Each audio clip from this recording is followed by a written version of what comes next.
यदि यो भिडियो तपाईँलाई मनपर्छ भने यो भिडियो सम्पूर्ण तपाईँको मित्रताहरूलाई सेयर गर्न सक्नुहुन्छ। धन्यवाद। ट्रस्टीले म तपाईँहरूलाई एकदम मेरो हृदयदेखि नै ट्रस्टी भन्न चाहन्छु। के भने चाहिँ भोलि हाम्रो जति पनि बुद्धिस्टहरू रहेको छ एकदम भोलि शुभ दिन रहेको छ। त्यही कारण तपाईँले जति पनि पुण्य गर्नुहुन्छ भोलि, अनि त्यो पुण्य चाहिँ तपाईँले बुद्धता प्राप्त गर्ने भ्यूमा अर्पण नगर्दै नष्ट हुन्छ भनेपछि तपाईँले त्यो नष्ट नहुँदै तपाईँले के गर्नुपर्ने भने चाहिँ तपाईँले अर्पण गर्नुपर्ने हुन्छ।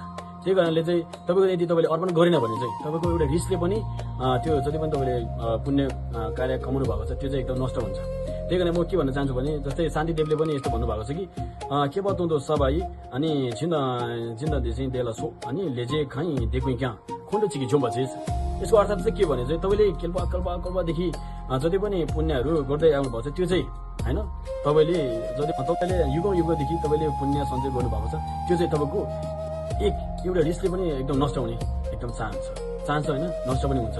त्यसैले शान्तिदेवले भनेको अनुसारले त्यसैले तपाईँले जति पनि पुण्य गर्नुभएको छ त्यो के गर्नु अर्पण गर्नुपर्छ।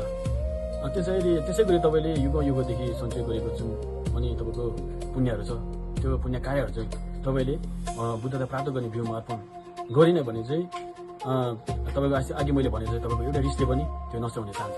त्यसैले यो नष्ट नहुनेलाई चाहिँ तपाईँले के गर्नुपर्ने त्यो अर्पण गर्नुपर्ने हुन्छ। त्यसै गरी बुद्ध शास्त्रभित्र पनि बुद्ध भगवानले यसरी उल्लेख गर्नुभएको छ कि जस्तै लुडेको छ शिवेदोले भित्र झचो चाहिँ नछुदेऊ झचो मसे बद दिमे चाहिँ दिसे झचो घ्याउ झचो मसो बद दिमे चाहिँ त्यसरी भन्नुभएको छ कि तपाईँले एक प्रकार रहेको छ कि तपाईँले पानीको एक थोपा समुद्रमा हालेको छ भने होइन त्यो एक थोपा पानी त्यो सबै समुद्र नसुकेसम्म त्यहाँ रहिरहनेछ।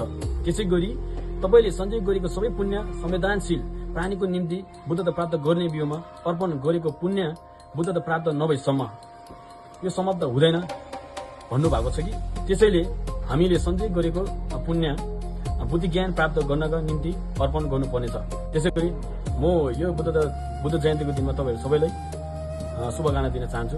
सबैलाई शान्ति खुसी रहोस् भन्न चाहन्छु।